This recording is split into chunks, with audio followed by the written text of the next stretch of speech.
Drizzy as we were before, let's get into our first review, Mahesh. Yeah. Right. So we are So what is this project called first, before I say it wrong? Isn't it Dark Lane Demo Tapes? Dark Lane Demo. I thought it was Dark Knight Demos. Dark Knight. It's Batman. Yeah. Dun-dun-dun-dun. It's like Batman on the cover. Well, no, he doesn't, but you know what I mean. Right. So, Drake, Toronto's own Drizzy Drake. Everyone knows who he is. He recently released a mixtape full of demos. So he basically put together some demos on unfinished records. Since the economy isn't right for a Drake album right now, you look at the success he had with Care Package. I think he just went for a similar sort of thing. Yeah. But I also wondered if maybe by naming it Dark Knight Demo or Dark Lane Demo, that maybe he was just trying to lower people's expectations so people wouldn't give him that much criticism. But yeah, let's just get into it, Mahesh. What did you think of the project? I think it had a strong first half, and the second half just didn't do it for me. Did not do it for me. Like after, I think, what was it, the first 6 songs, I was excited. I was like, okay, Drake, I see what you're doing. Like if it's on this, if it's on this trajectory, we could have something good. But then after that, it just kind of went into the first set. I liked the first. To be fair, I liked a lot of this. Actually, looking at like the track list now, I liked a lot of this more than I thought I would. I think it had a really poor end. I'd agree after with that. D4L, it went fucking downhill. So let's just go through the songs I saw really quickly. So, Deep Pockets, I thought the song was a bit of a mess. But it's not a bad song. I think Drake had some really vivid imagery on this track, based on his life and his story, and it reminds you that Drake sometimes is such a good storyteller. Just some of his imagery when he was talking about his mom and growing up, and he had a cool few bars like "Flip the F like Fendi." I like that. There was a few nice little bars on that track. It was a bit of a mess. I thought it was a bit of a mess, like sonically, like his singing sounded pretty awful on it. But it wasn't a bad song, so I gave him a pass. Yeah. What did you think? I just thought it was decent. Like, it didn't blow me away. It wasn't bad, but it was decent. It was just a decent start, okay start. But yeah, it was. I won't go back to it. I probably won't have it on repeat. Won't listen to it. Yeah. So number 2 was When to Say. So this dropped in February alongside Chicago Freestyle, and I like this song because he used a similar example and flipped it the same way as Jay-Z's Song Cry love this the song. album Blueprint. I thought he rapped really well. He was just some of the Drake often this album comes across as Drake's really insecure for the biggest artist in the world, don't you think? As in like with some of the shit he says, like when he's like, I'm gonna fuck his girl because I had a plan to revenge, and I'm like, you're the biggest artist on the planet, like he's very insecure. Yeah. But yeah, the song was good, but there was a few lines where I was like, all right. So the line in question, I was talking to Mahesh about this before we started, was Michael Jackson shit, but the palace isn't for kids. Like, why? He didn't need to say that. Jesus like, Christ. Why? Like, especially with all the memes that I've gone around about Drake already, like, he didn't need to say Michael Jackson shit, but the palace isn't for kids. Like, when he said that, I remember listening to it the first time, I was just like, what? Yeah. What? I'll be honest, I think, like, it sounds a bit rude, but I didn't really tune into the I didn't really take in the lyrics that much because I love the beat. I was just, like, because that classic sample of Song Cry. Yeah. And I really like the song. I've had it pretty much on repeat since it's come out. So it's alright. I liked some of the bars when he was like, the funniest one was, baby mama's a fluke, but I love her for who she is. Yeah. That was so rude, but I was like, that's a fucking so bar. Feet. Jesus Christ. But yeah, number 3 was, which dropped the same time as When to Say. I think they were in the same little video. Yeah. So when he originally dropped it, he dropped it as one YouTube video, and they were like 2 songs put together, but they were both like shortened versions. Yeah. But on the tape, he's got the full longer versions. Yeah. So number 3 was Chicago Freestyle featuring. Is it Givean or is it Givean? Oh, I don't know. I was gonna say Givean. Oh, was it Givean? My bad. I don't think it is, bro. I don't know how I'm pronouncing it. Alright, so it's spelled Givean. We're really sorry if we're pronouncing your name wrong. You're not listening to this. Some guy sounds like Sampha. You know who I thought it was? I thought it was Sampha. It reminded me of when I first heard it, I thought it was Brent Fires. Yeah, I remember seeing you tweet that actually. Yeah, and I was like, I remember looking at you like, what the fuck is Mahesh talking about? No, I don't know why, but I didn't think that was. I thought that was Sampha. I get you. I think you understand what I mean by Sampha, though. I do. When I first heard it, I thought it was Brent with like a filter that like made his voice lower. Yeah, because he's done that. He's done that before. Yeah, fair enough. But no, either way, for me, I think this is the best track on the album. Like, even though I heard it before. Same. I love this song. I love the beat. I love the bridge from Givean, or his name is. Is it Givean or Givean?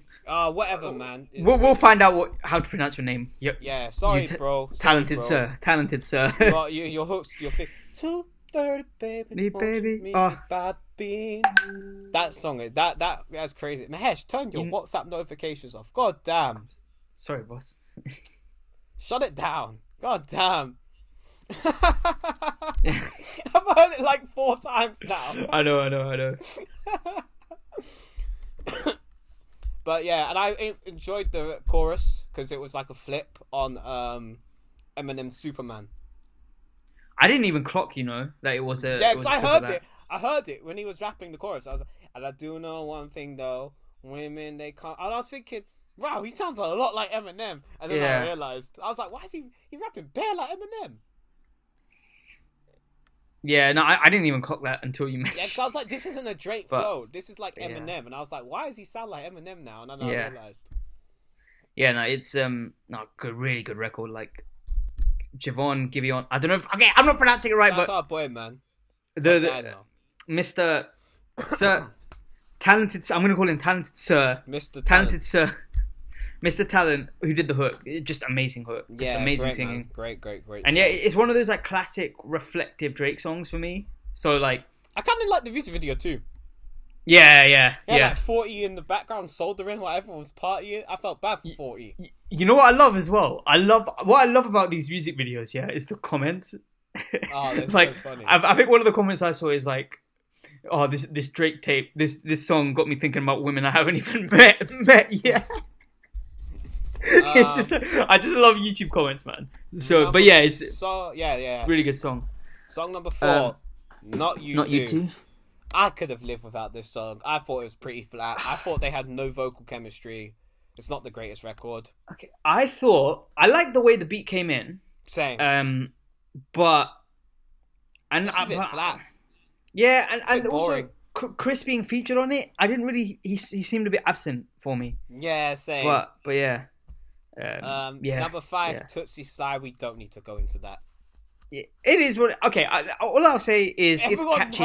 Everyone's heard the Everyone song. knows it. Right, it's a catchy song. Left foot slide, okay. Yeah, it's a catchy song. I like it. Oh, you know what? It's not amazing, but yeah. On Instagram, Mahesh, and it was like this woman who had an amputated leg doing the Toosie Slide, and she had like one of the metal legs like Oscar Pistorius, and then when she did the right foot slide and flicked the robot leg up, and it flew off. No, what the fuck? Well. It like came completely off. I was fucking dying. Oh man. Cause I didn't know what was gonna happen, and I was like, "Oh fuck's sake!" But yeah, song number 6, Desires featuring Future. I fucking love this song. I really like this song. I'm trying to put you somewhere when no one can find you. I love this song. This leaked a while ago because I heard this song. I think this came out like a week after Life's Good. Yeah, it got leaked, didn't it? Yeah, it got leaked. And then Drake leaked it, and then Drake put it on SoundCloud. Oh, mad. Yeah. So it leaked. But I like it. around the same time as Life's Good, and then it got put on SoundCloud like a week after Life's Good came out. So that's what I thought. I thought we might be getting What a Time to Be Alive too. Yeah. But yeah, I really like this song. When I initially heard it, like a couple weeks back, months back, didn't really do it for me, but I liked it. The beat is like really simple, but it works. Hearing a conversation, me and you had a conversation about it, and you weren't really feeling it like that. But yeah, I like Desire. Yeah, I liked it a lot. I'm trying to put you somewhere when no one can find you. Yeah. Time Flies. I really like this song as well. Okay, Time Flies. You know what it is? I really love the hook. The hook is really catchy. AMG. Yeah, it's really catchy. I like his start singing. Like it's kind of like it's choppy. I like his choppy singing on it. It flows really well using the beat, that kind of choppy style he has on it. I thought it was really good. I get you. The hook was sick, but the rest of the song it was just a bit meh. Like, yeah, true. Maybe it was just the hook that got me, but I really enjoyed the choppiness of it. Yeah. And again, I think the production was quite simple, but it worked. Nah, it worked. I think Drake complimented it really well on that song. It worked. Yeah. And Landed? No. You didn't like Landed? Nah, man. It sounded weird to me. Landed. I actually kind of liked Landed. I thought it was really good. I like Drake's flow and I like the hook. I think he could have done with a feature on Landed, you know? I got bored of Drake's voice after a while and I was like, you know what would have been good? A Future feature or like a Wayne feature on this. Yeah. I thought a feature could have done really well for Landed, but I didn't mind it. Okay, I don't like it. Like I'm probably never going to listen to it again, but it wasn't bad. Yeah. I think for me, it just felt like a throwaway. It just felt like, let me just find something to put on the album. This album felt like a throwaway. That's what I was going to say, I looked at it. Like, I didn't look at this album like this was a Drake project. Like, I looked at it as these was just a bunch of singles. I looked at it as if Drake had released these all as singles, if that makes sense. Yeah, and I think this is an album full of Lucy's. Yeah, I think. I'll build on this point later on in terms of like Drake putting music out once we recap the whole thing. But yeah, like Landed, nah. All right, fair enough. To be fair, can I just say like I have the same opinion for basically the next 2 tracks? Yeah, yeah. Wait! You didn't like D for L? Nope. You didn't like D for L? No, I think it's because like I think if it was a Future. I think if it was just a Future and Thug record, I think it might work. But Drake felt really outplaced for me. Future and Thug's chemistry on that record was crazy. Yeah, no, I like them on it, but Drake felt out of place. You take Drake off that record and I think I'd like it. But Drake...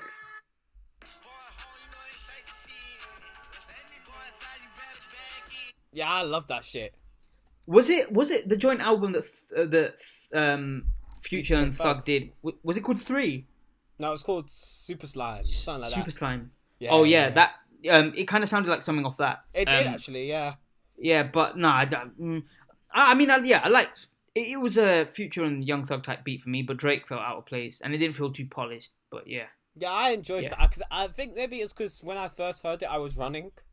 Yeah. Because the first time I heard this album, I went on a run, and it came on, and I was like, it gave me energy. Like, I was like, what's happening? Yeah.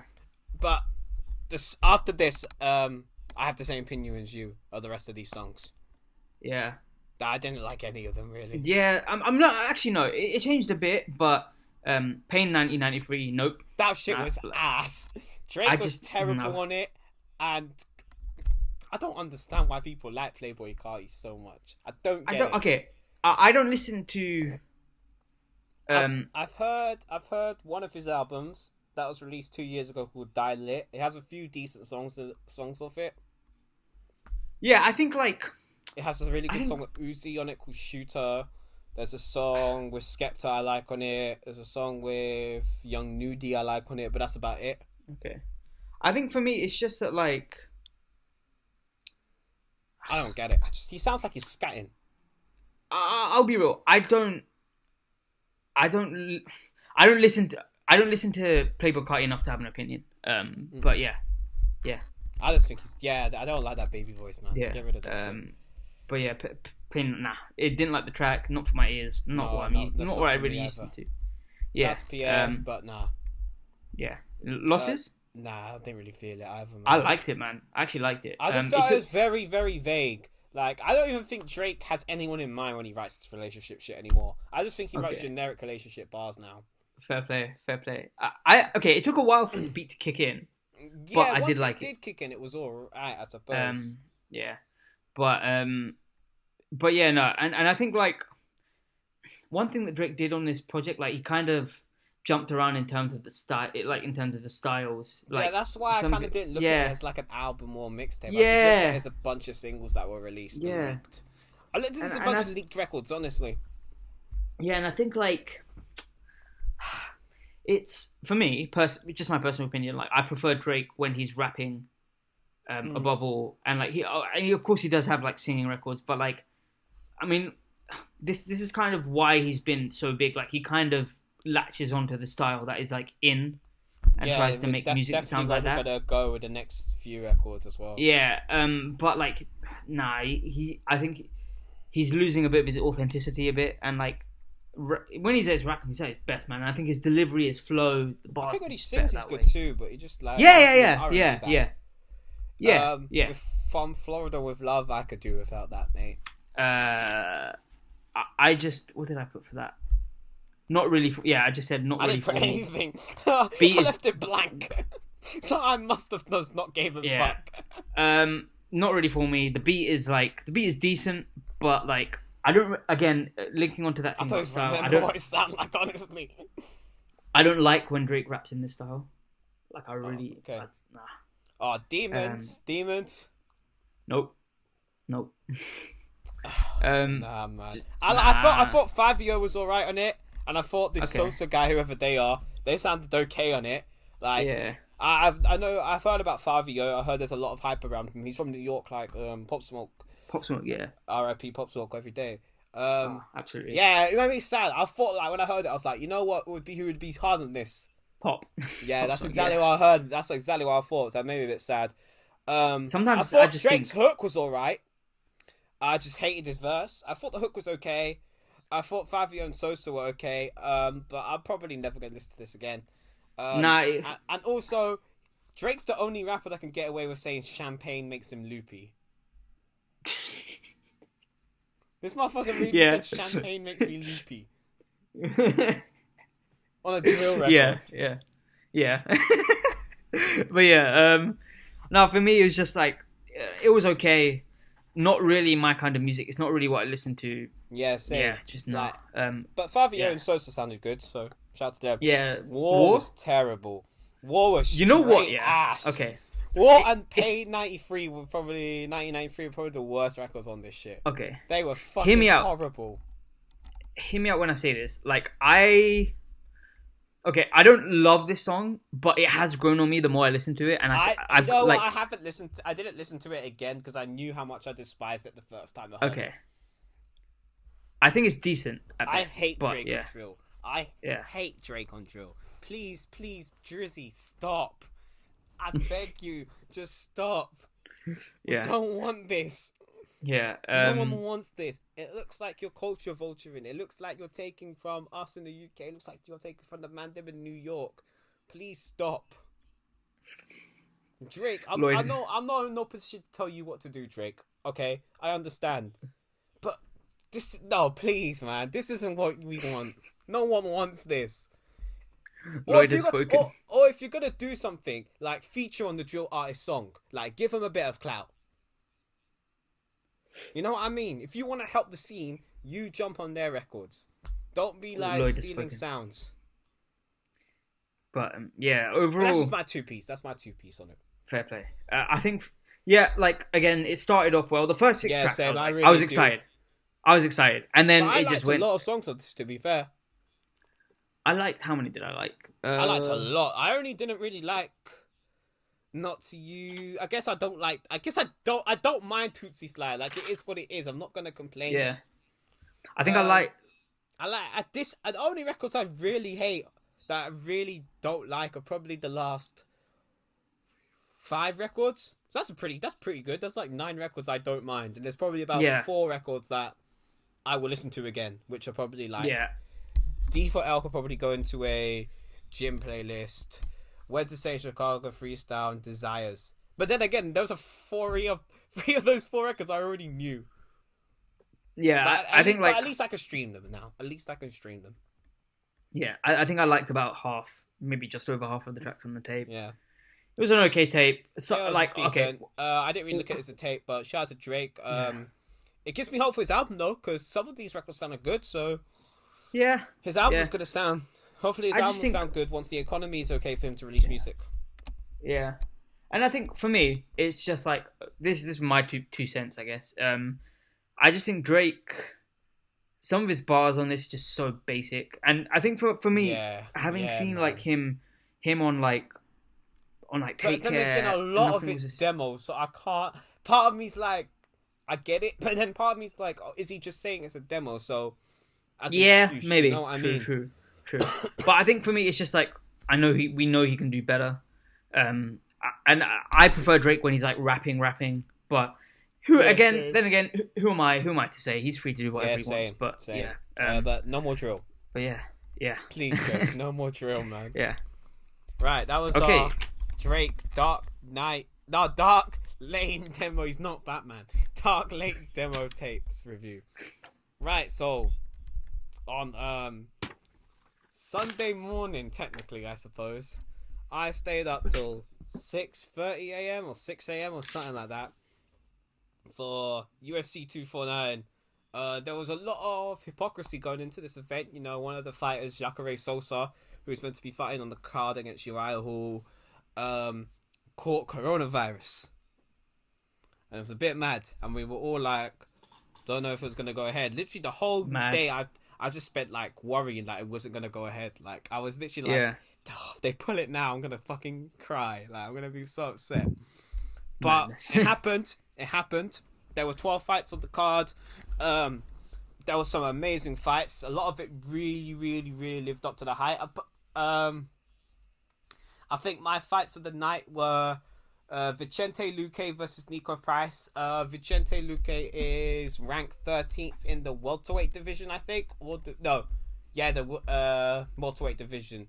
He fought with Stephen Wonderboy Thompson on the undercard for Diaz versus Masvidal. He had a good performance then, but I guess when you're facing an elite striker like Stephen Wonderboy Thompson, it's never going to work out for you. But against Luke, I knew Luque versus Price was always going to be a fucking great fight because of their styles. You know, Nico Price is just a fucking brawler. You know, he's had some great fights within the UFC. All his fights are usually really good. Their first fight was pretty good. So I knew going into it would have been an amazing fight. So that was my first fight of the night. My second fight of the night was probably Calvin Kattar versus Jeremy Stephens. Mahesh, you probably know Jeremy. Jeremy Stephens is the guy that Conor McGregor said, "Who the fuck is that guy?" Oh, to you. I mean, yeah. I'll be real. I don't know. That's your only recollection with him. But he was the one who was like, "Who the fuck is that guy?" That's Jeremy Stephens. Jeremy Stephens weighed in 5 pounds over his weight limit, so it's about 2-3 kg. I don't know. But Calvin Kattar was just it was great. You know, I like Calvin Kattar a lot. He had a fight with Zabit last year. Zabit won, but if it was a 5-round fight, I reckon Calvin Kattar could have pulled it off. His striking in the fight was just elite. He just kept landing, and his accuracy was really good. And his right elbow to end the fight on Jeremy Stephens was incredible. Then got him with some ground and pound. Got him with the elbow, cut the top of his eye open, and he was fucked from there, Stephens. So shout out to Kattar. I was looking forward to seeing him fight maybe a higher rank contender next. Well, he was higher rank contender, but maybe going above that, because in the featherweight division, you know, you got that featherweight division's getting really good too, because you got people like Korean Zombie, you've got Yaya Rodriguez, you've got a lot of top talent in that division. And the next fight of the night I'm going to talk about was the